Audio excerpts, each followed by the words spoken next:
My name is Melanie Trent, and I'm with an organization called I Am Humanity, a partner of We the World.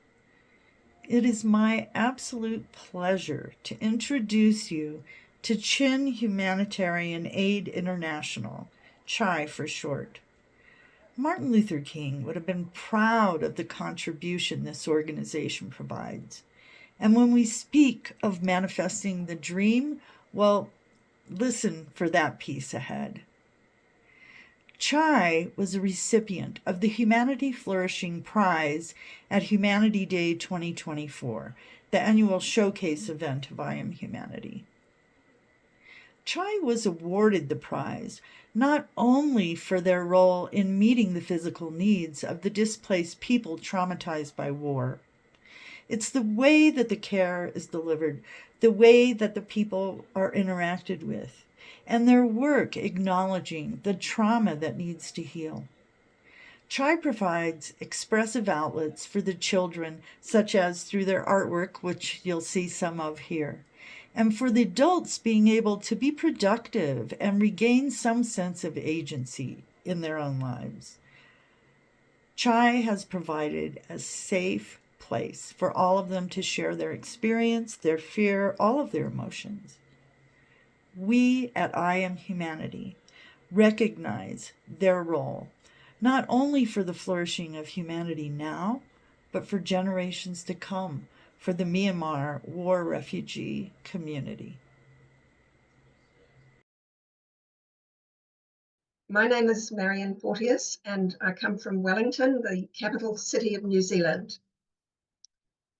Imagine if my home was invaded, my town burnt, my relatives missing without a trace or killed before my very eyes, and I had to run for my life.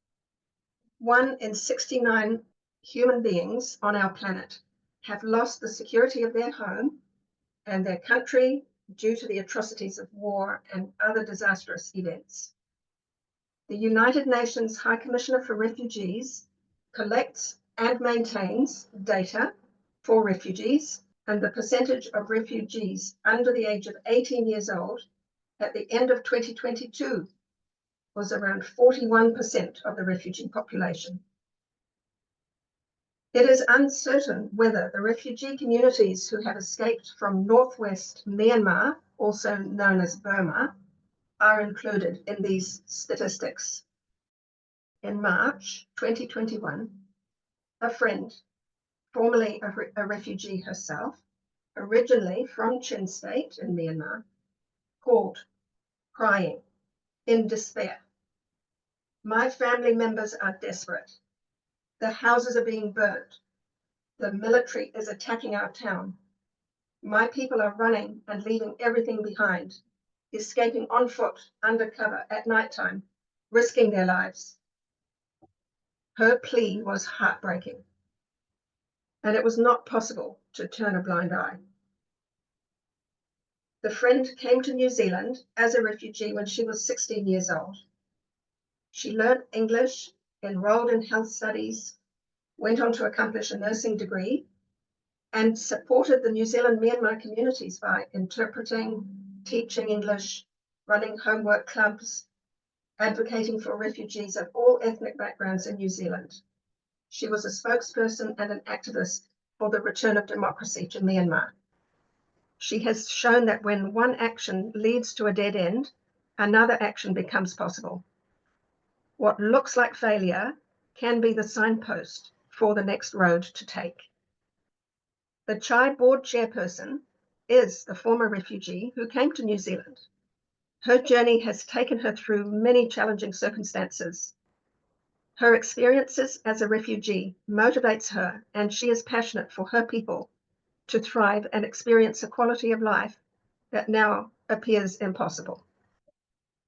There have been countless lessons to learn and so many miracles on the way.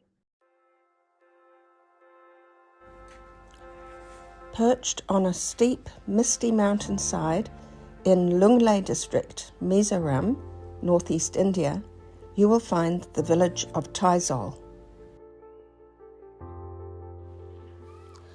A sewing class is underway for women who, with their families, have fled their village in neighboring Chin State, Myanmar, known as Burma, and they have crossed the border to safety in India, escaping civil war in their homeland. A skilled member of their community provides training, and they make clothing for their families.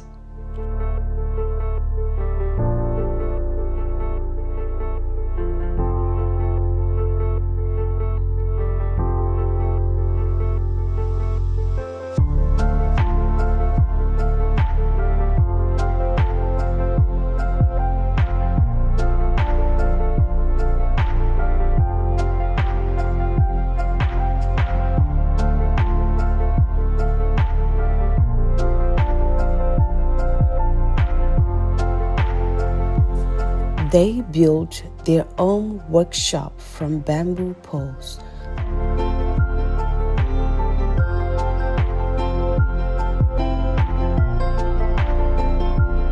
The women worked with the men, mixing and laying the cement floor. On April 2nd, 2023, the building was blessed and opened for business.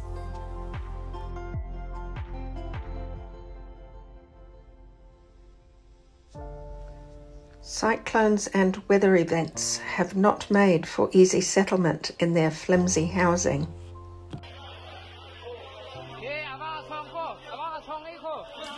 A funeral was disrupted in May 2023 due to a severe cyclone.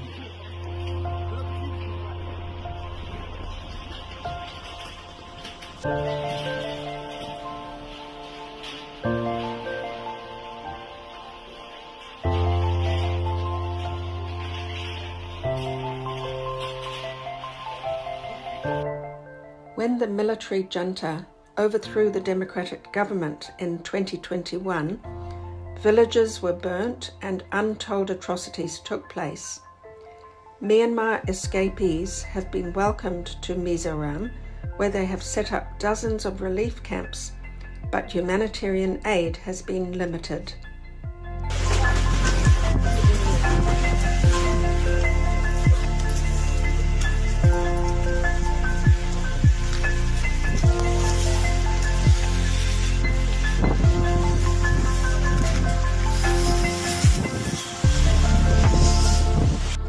Moved and motivated by their humanitarian needs, a new NGO called Chin Humanitarian Aid International, known as CHAI, was created. Initially, funds were raised for rice, food, and medical supplies.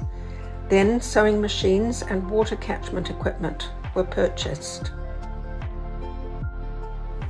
The partnership and trust built between CHAI and the relief camp leaders has created a robust team. The field officer receives funds, purchase supplies, and distribute them directly to the community. Autonomous and self-sufficient, with some financial assistance, these communities have been able to provide themselves with what they need. By request, CHAI provides weekly online English language classes. Many young people are rapidly expanding their speaking skills. And I want to become enough for both poor and rich people. Thank you. My dream is to become a professional in the computer technology. My dream in my life is a doctor, and I want to cure all patients and those who are not feeling well in my village and my country. They want to tell the world their dreams and aspirations. They believe in a bright future for themselves and their families.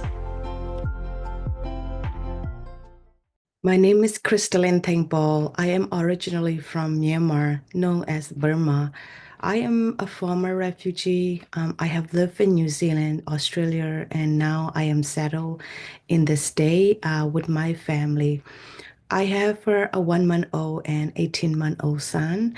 I am the president of Chin Humanitarian Aid International Incorporated, CHI in short. CHI was created because on the 1st of February 2021, I received a phone call from my community in Burma who needed to escape from the civil war and the violence of the military. On February 10, 2022, 10 villagers, including a 13-year-old boy, were brutally killed by the coup army in my original home township of Matupi in Chin State. The entire populations of Ngaleng village and village nearby were forced to flee to neighboring country, including Mizoram in northeast India.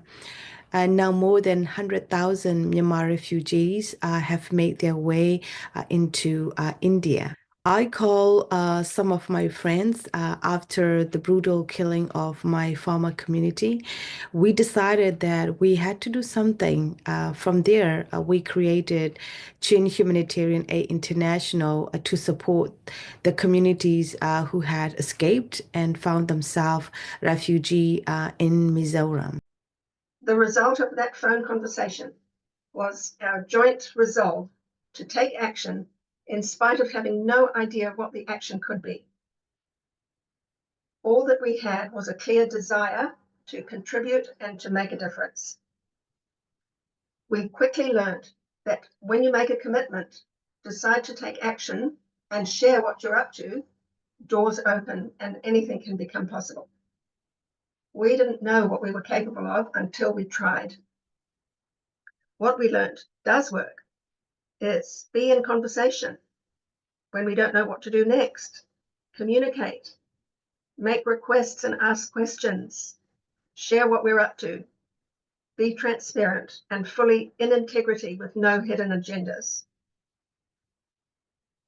Sharing, making requests, and asking questions expanded our team.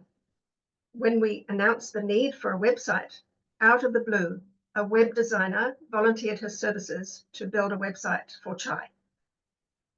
Overcoming the challenge of the red tape and bureaucracy in creating an NGO, I have learned how to set up an NGO in the United States. Being dismissed or patronized as a young Asian woman, many voices have told me that you don't have money, just focus on yourself and your family, and it's too hard. It's a giant that you're fighting. You're not going to win. Other comments were dismissive, saying that it is very hard to set up an NGO in the States, and you are new to the state and have no community yet. The work of CHI is to fundraise for food, medical supplies, clean water, turbulence for roofing, building shelters, building toilets, providing water pipe and water tanks, building a clinic, providing, purchasing, sewing machine, weaving looms, and knitting kits. CHI is encouraging and empowering the children and the young people to grow and develop themselves in leaderships and educations. Example, CHI provided coaching to create a youth group, uniform for the online English class, women group fundraising, enterprise on the ground, making homemade soap, making hygiene products, school uniforms, mending and patching clothes for the elderly and disabled, providing resources to realize self-sufficiency for the entire community through the program that CHI is delivering.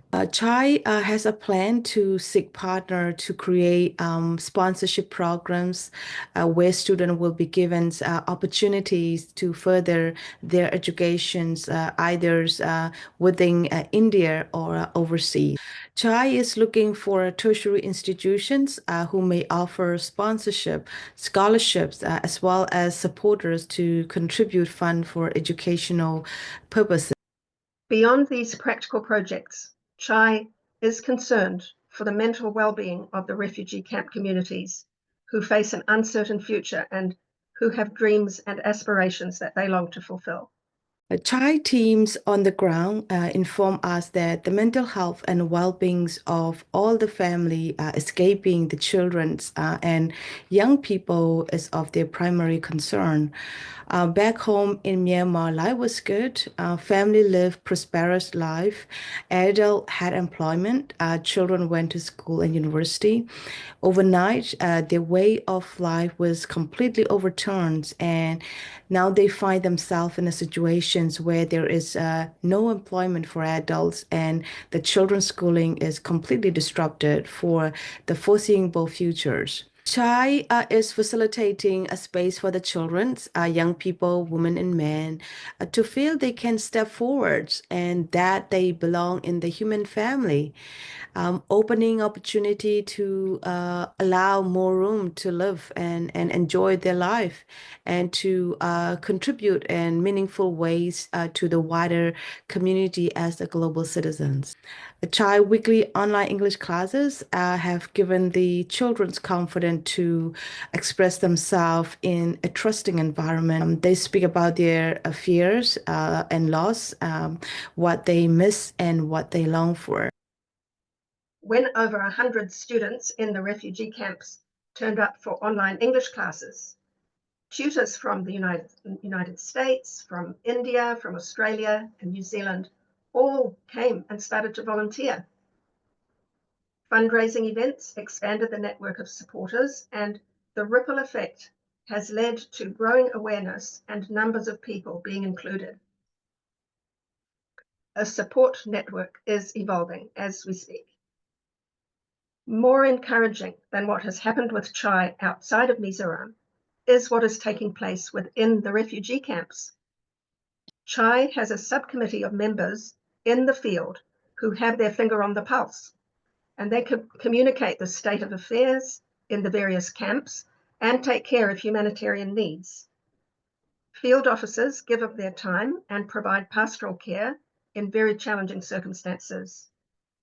The partnership between both Chai committees inside and outside Mizoram has been a strong bridge in fulfilling the commitments of Chai. Chai committee have been established in the camps. There is a robust communication between Chai team in Mizoram and Chai team internationally. Partnering with other organizations, most recently the Jesus Film Project team delivered the digital equipment to mission teams both in Mizoram and Myanmar.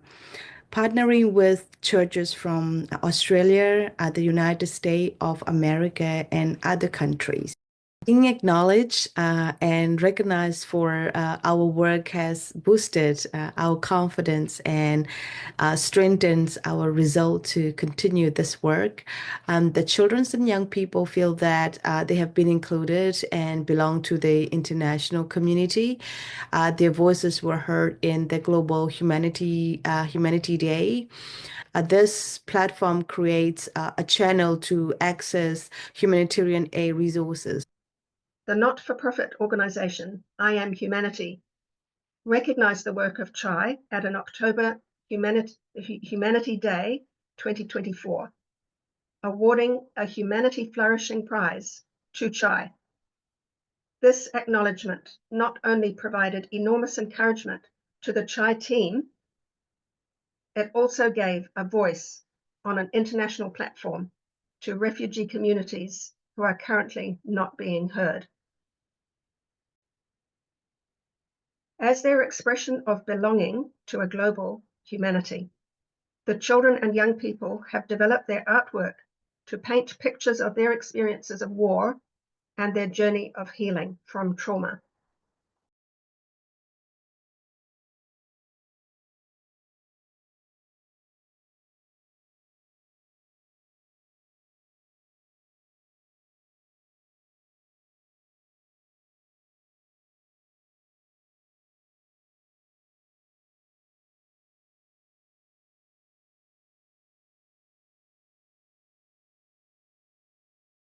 I passionately and wholeheartedly believe everybody in the world should have equal access to all available opportunities and their human rights protected. They should feel safe wherever they are. I believe that no one should be left behind.